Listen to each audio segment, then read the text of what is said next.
Bismillahirrahmanirrahim. Assalamualaikum warahmatullahi wabarakatuh. Alhamdulillahirrahmanirrahim. Hari ini kita akan melanjutkan diskusi jurnal, analisa jurnal sediaan semi solid dari kelas C, di mana kelompok penyaji mengambil jurnal yang memformulasi dan mengevaluasi anti-aging cream dari ekstrak rambutan ya. Dan di sini adalah novel anti-aging, artinya di sini novel maknanya adalah anti-aging cream yang baru pertama sekali dicobakan dari zat berkhasiatnya, yaitu adalah ekstrak buah rambutan, mana buah rambutannya di sini juga dijabarkan, itu terdiri dari bijinya, buah, daging buah, dan kulit dari si rambutan itu sendiri. Jadi jurnal ini akan melihat mana nih yang akan lebih bagus efek anti-agingnya dari si rambutan itu sendiri, apakah dia dagingnya, apakah dia kulitnya atau bijinya. Dan itu dibagi lagi menjadi bentukan ekstraknya yang crude ya, atau bentuk yang tanpa pengolahan sebelumnya, dan ada juga yang telah diolah, ada yang telah diekstraksi terlebih dahulu gitu ya. Oke, kita langsung saja. Latar belakangnya di sini rambutan itu memang sangat diketahui dia memiliki aktivitas antioksidan yang sangat kuat sekali, karena dia memiliki senyawa metaboliknya itu adalah ellagic acid, porilagin, geraniin, beta karoten, dan vitamin C. Seniornya juga baru selesai itu membuat ibu lupa masker atau apa itu sediaannya dari ekstrak kulit buah rambutan ya, kulit buah rambutan. Ekstraknya itu sudah 1 tahun yang lalu dibuat, diekstraksi dan disimpan. Ternyata untuk efek antioksidannya 1 tahun disimpan itu lebih tinggi daripada dia saat pertama kali dibuat dan saat diuji efek antioksidannya. Itu bisa dilihat di pustaka.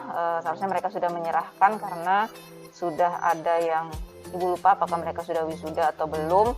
Itu mereka buat masker atau intinya ada apa namanya, kosmetik juga gitu ya, dari si kulit buah rambutan ini. Dan hasilnya adalah untuk walaupun sudah disimpan 1 tahun, tetapi efek antioksidannya itu malah lebih tinggi ya. Jadi nilai IC 50-nya semakin tinggi dengan kondisi dia sudah disimpan 1 tahun. Dengan penyimpanan juga harus sesuai ya, sehingga dia bisa mempertahankan sifat antioksidannya, plus juga bahkan memberikan nilai IC yang lebih tinggi lagi ya.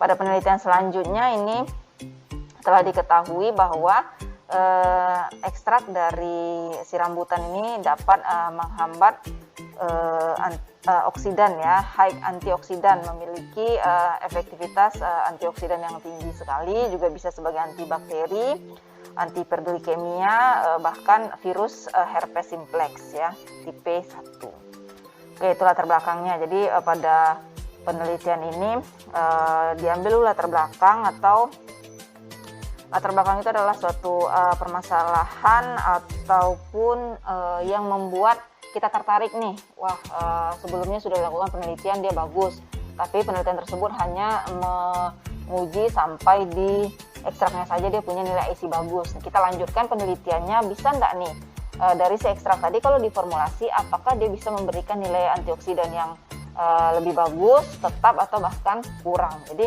makanya di sini novel ya, jadi mau dilihat dulu nih apakah si penelitian ini baru pertama kali dicobakan untuk melihat efektivitas dari antioksidannya dari si ekstrak rambutan ya. Jadi untuk yang penelitian itu bisa dimaknai latar belakang itu adalah semua kondisi-kondisi sebelumnya, baik itu suatu permasalahan ataupun suatu penemuan terbaru yang berpotensi untuk dilanjutkan apakah dia dibentuk satu sediaan, apakah dilakukan uji lanjutannya lagi untuk meyakinkan atau meningkatkan hasilnya nih. Dengan hasil sebelumnya dia sudah bagus, dicobakan dengan uji yang lainnya dia lebih bagus lagi. Jadi alasan gitu ya kenapa ingin dilakukan suatu penelitian, karena adanya penelitian-penelitian terdahulunya, baik itu mendapatkan suatu hasil yang bagus ataupun dia ingin memperbaiki dari kondisi yang sebelumnya. Oke, kita lanjutkan ekstraksinya ya. Jadi di sini sudah dijelaskan di awal, buah rambutan itu sendiri mereka bagi 3, dagingnya, kulitnya, sama biji dari si rambutan itu tadi. Jadi dibuat 3 variasi ekstraksi ya, dimana dia dipanaskan di dalam oven ya, jadi dikeringkan itu di dalam oven.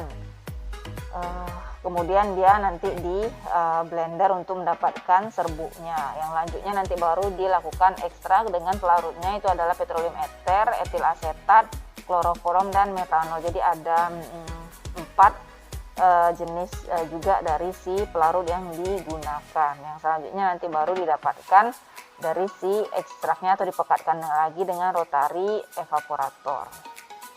Nah, lihat di sini keseluruhan ekstrak itu disimpan pada suatu tempat kedap udara di dalam refrigerator, freezer ya, pada suhu 4 derajat Celcius sampai dia digunakan. Jadi solusi apalagi nanti akan buat ekstrak itu keumumannya adalah pasti dia disimpan di dalam kulkas, dan yakinkan kulkasnya itu akan terus nyala. Cek juga suhunya pada suhu berapa dia yang lebih amannya. Tujuannya untuk apa? Ya, yang meyakinkan kandungannya, efektivitasnya terutama itu bisa dia sesuai dengan target kita tadi. Dia memiliki aktivitas antioksidan, setelah disimpan beberapa lama itu diharapkan tetap ya, jangan sampai pula berubah dari si aktivitas yang diinginkan. Oke, kemudian ini adalah pengujian untuk senyawa-senyawa metaboliknya, membuktikan apakah dia memiliki dari flavonoid, tannin, dan lain-lainnya tersebut ya. Oke, kita lanjutkan. Dilakukan juga in vitro antioksidan activity ya. Jadi di sini ada uji in vitro antioksidannya. Dengan apa? Kalau in vitro kita masih menggunakan dari spektrofotometer ya untuk dilihat untuk perhitungan nilai IC50-nya. IC50 itu adalah dia dapat menghambat antioksidan sebanyak 50%-nya. Ya, bayangkan untuk 50%-nya saja itu sudah sangat bagus gitu ya. Hasilnya nanti ranknya adalah perbandingannya dengan si vitamin C ya, karena vitamin C diketahui memiliki antioksidan yang sangat kuat ya. Oke, dilakukan dengan metode DPPH, pewarnaan DPPH, di mana dari yang awalnya DPPH itu berwarna ungu, jika warna ungunya hilang berarti dia memiliki antioksidan yang kuat ya. Jadi ini kombinasi farmasi bahan alam, nanti di Tekfar juga kalau mau buat formulasi ya, dia yang berkhasiat atau ditujukan sebagai antioksidan ya. Jadi pembelajarannya harus ke dua-duanya, konsepnya, kimianya. Kenapa DPPH itu bisa berubah warnanya menjadi warna kuning ya. Kekuningan itu dari warna ungu, apanya yang hilang, apanya yang didonorkan ya. Jadi itu konsep secara umumnya. Oke, kemudian ini persiapan ekstraknya, dibuat larutan serial ya dari 21 mg per mililiter ekstrak yang dilarutkan dalam DMSO. Kemudian larutan standarnya ini juga asam askorbat dan rutin, ini untuk sebagai antioksidan yang kuatnya tadi ya, pembanding dari antioksidannya tadi. Oke, nah prosedurnya 2 ml DPPH dan 100 mikroliter tiap-tiap ekstrak dilarutkan, kemudian diinkubasi selama 30 menit, kemudian baru dihitung absorbansinya ya dengan menggunakan spektrofotometer UV. Kemudian dilanjutkan juga selain in vitro secara DPPH, dilakukan dengan aktivitas penghambatan tirosinase. Jadi ini lebih ke enzimnya tadi ya, untuk melihat perubahan bercak-bercak lah ya, tirosin. Jadi ini mekanismenya enzim yang mengkatalisis si melanin ya dalam melanositnya. Enzim yang mengkatalisis sintesis melanin di dalam melanosit. Di perubahan-perubahan inilah nanti yang akan sehingga melaninnya itu diharapkan nanti semakin banyak gitu ya, itu yang akan menyebabkan kulit itu semakin bagus gitu ya. Nah, dia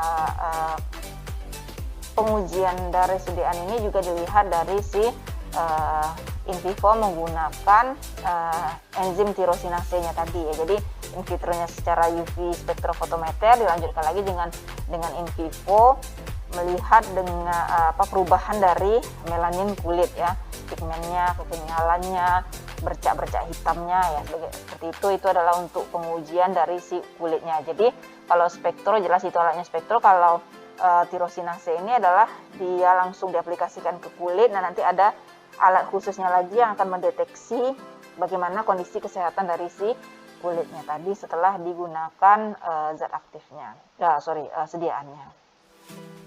Nah, dilanjutkan ini adalah formulasi dari anti-agingnya ya. Jadi disingkat itu ada SMEF, CMEF, SMEP, CMEP. Itu bedanya adalah suksesif yang telah melalui suatu perlakuan, dan ada yang crude atau yang mentahnya ya, yang diekstrak. Nah, ini tabel posisinya. Zat aktifnya itu adalah 3%, 3 gram ya ekstraknya untuk dibuat 100 gram krim. Kemudian yang namanya krim perlu dipahami lagi, itu adalah suatu sediaan semi solid yang terdiri dari 2 fase, air dan minyak ya. Air dan minyak tidak dapat bercampur, nah dia dicampurlah dengan adanya nanti si surfaktan ya untuk bisa melarutkannya. Oke, di sini terdiri dari fase air dan fase minyak. Fase minyaknya itu adalah asam stearat, setil alkohol, dan parafinlik ya. Kemudian ada fase airnya gliserin, metil paraben, propilen glikol, dan aqua destilasi yang terakhir itu sebagai si pelarutnya tadi ya. Jadi konsep krim pencampur sediaan semi solid yang terdiri dari 2 fase campuran bahan, yaitu air dan minyak. Oke, konsepnya itu adalah kalau mau buat krim kondisinya harus panas kedua-duanya ya. Jadi dipanaskan fase air dan fase minyak secara terpisah, kemudian dicampurkan. Mereka menggunakan homogenizer jadi lebih cepat ya. Jadi untuk konsep krim itu adalah suhu panas ya untuk kedua fase, baik fase air dan fase minyak. Kemudian dicampurkan juga dengan kalau kita skala labor itu lumpang sama stanfernya itu juga setelah dipanaskan, dan plus lagi digerus cepat. Nah, kondisi ini sudah diwakili oleh si homogenizer untuk penggerusan cepatnya juga. Nanti ini di atas hot plate ya. Jadi suasananya masih dalam kondisi panas keseluruhannya. Setelah dipanaskan masing-masing fase ya, tadi dicampur dalam keadaan panas dan digerus cepat ya. Itu adalah konsep dari pembuatan sediaan krim ya. Kemudian setelah homogen mendapatkan fase krimnya, baru ditambahkan zat pengawetnya dan si ekstraknya tadi ya. Dan yang terakhir itu air untuk sampai dia terus diaduk sampai dia dingin ya, sampai dibentuk suatu basis krim yang masa krim yang agak kental ya, dan opak ini agak putih kekuningan ya, atau seperti krim keumumannya ya. Oke, dibuat 4 formulasi basis, formula 1, 2, dan 3. Oke, evaluasi yang dilakukan yang pertama itu adalah tipe krim ya. Jadi tipe emulsi. Krim sama emulsi itu bedanya adalah konsistensinya ya. Kalau krim itu semi solid, emulsi itu adalah cair, tapi konsepnya adalah sama-sama campuran antara fase minyak dan fase air. Dan yang perlu dicek nih di sini juga adalah tujuannya anti aging, berarti ini adalah suatu sediaan kosmetik ya, untuk mencegah penuaan dini dalam bentuk sediaannya itu krim. Krim dioleskan otomatis itu adalah keumumannya itu ke wajah ataupun ke tangan ya, untuk hand pergelangan tangan gitu ya, supaya menghindari sinar UV selama beraktivitas. Jadi yang dievaluasi, kenapa pentingnya evaluasi tipe emulsi adalah targetnya itu diharapkan sediaannya adalah oil in water ya, jadi minyak yang terdispersi di dalam air. Supaya apa? Supaya tidak nampak terlalu mengkilap, dan plus dia mudah juga dibersihkan, karena yang terdispersi itu adalah fase air di dalam fase minyak. Berarti minyak yang akan melingkupi air yang akan melingkupi minyak-minyak tadi ya, sehingga untuk penggunaan juga nyaman, untuk berpenetrasi juga lebih baik lagi untuk si minyaknya tadi langsung masuk ke permukaan kulit kita yang juga adalah sifatnya lemak ya. Oke, pH.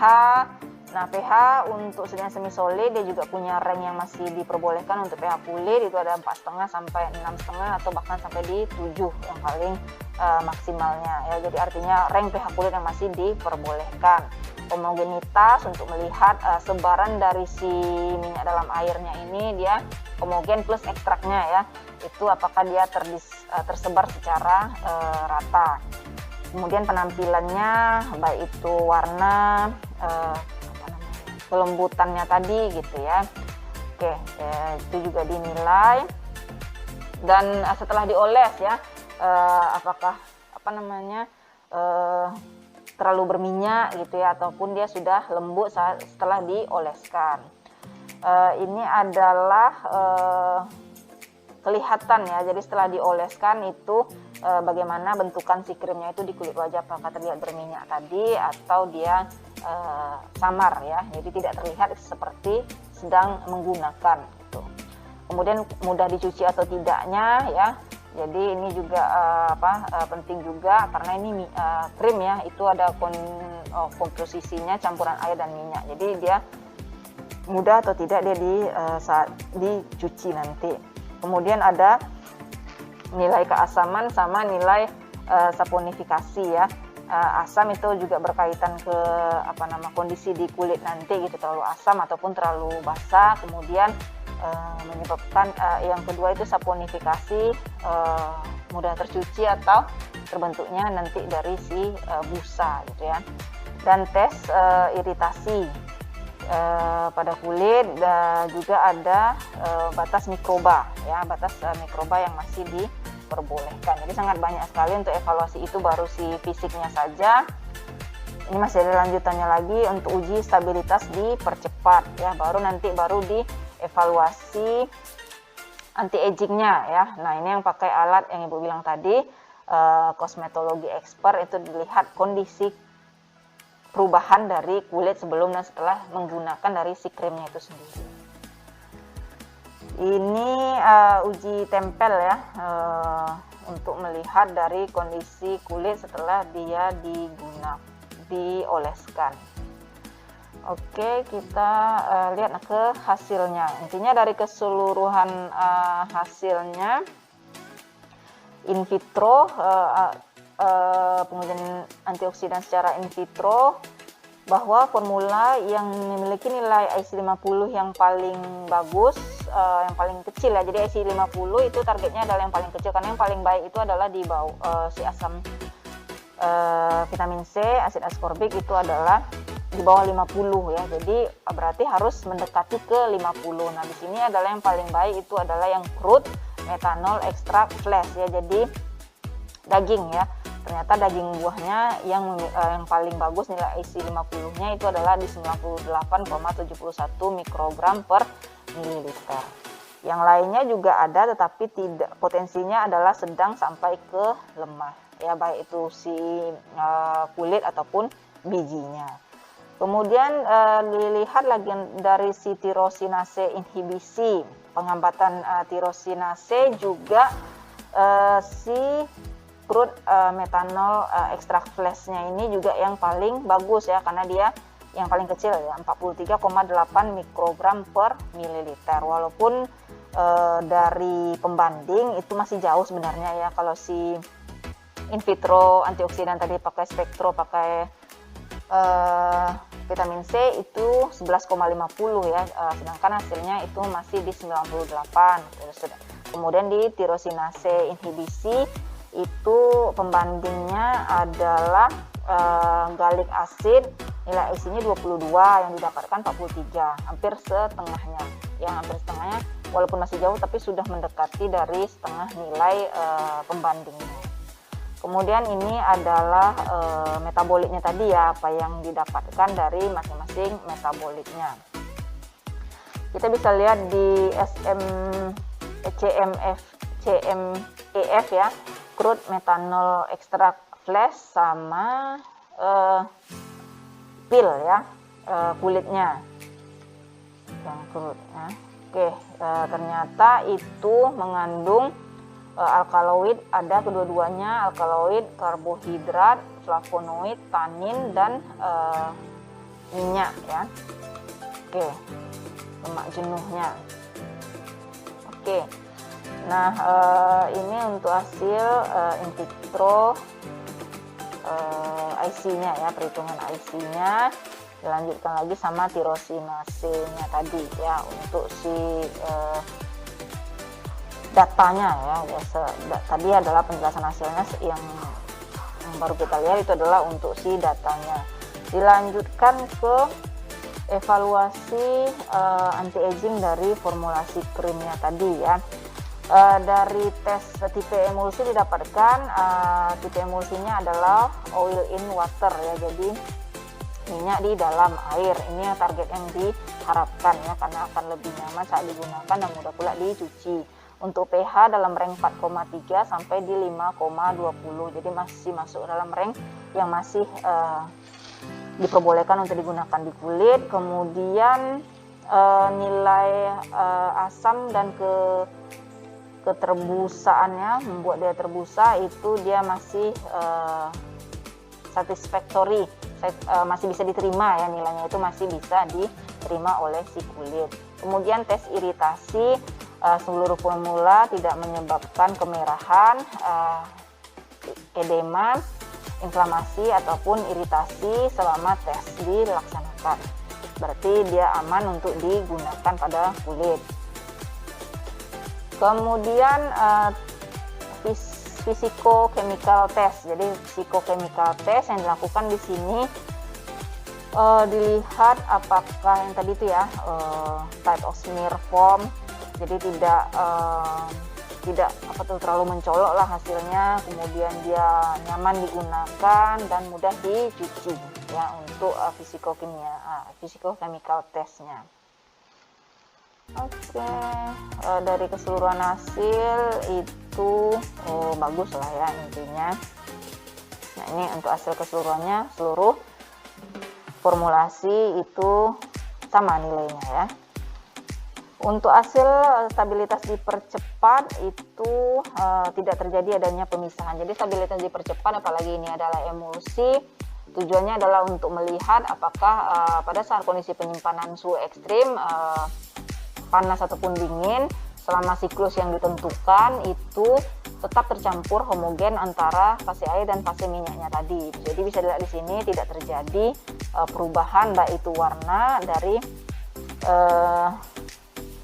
si krimnya tadi.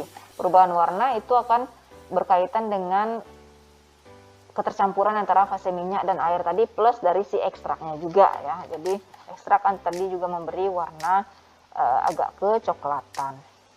Untuk skin testnya ya, jadi ini untuk eritema atau tidaknya itu ternyata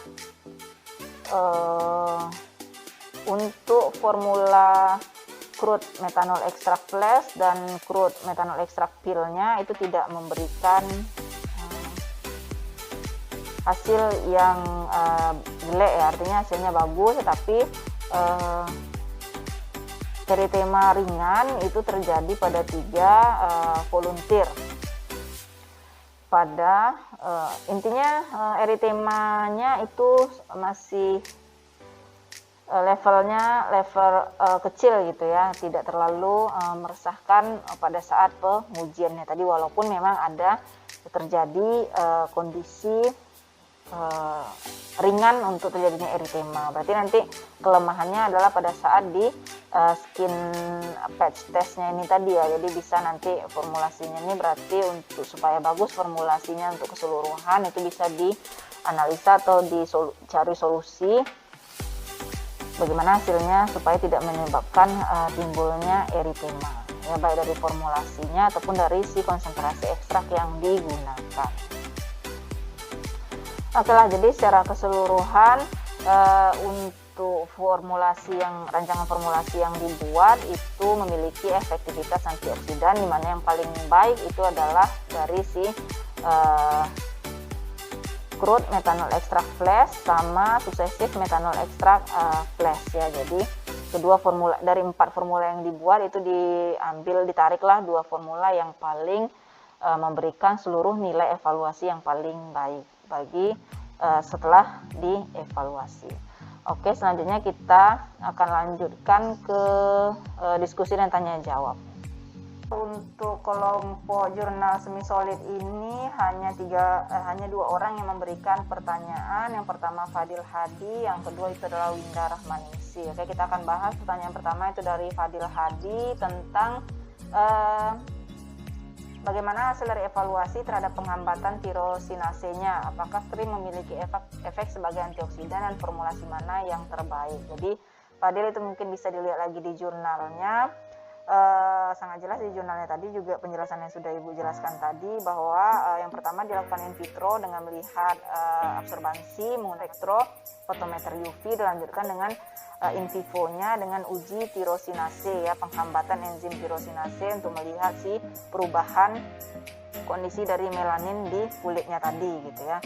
Nah, didapatkan hasilnya kedua-duanya itu memiliki nilai IC yang bagus, IC 50 yang mendekati bagusnya gitu ya, walaupun masih setengahnya dari pembanding ya. Contohnya dari kalau untuk uji tirosinase galik asid tadi yang mereka menggunakannya di situ hampir setengahnya ya.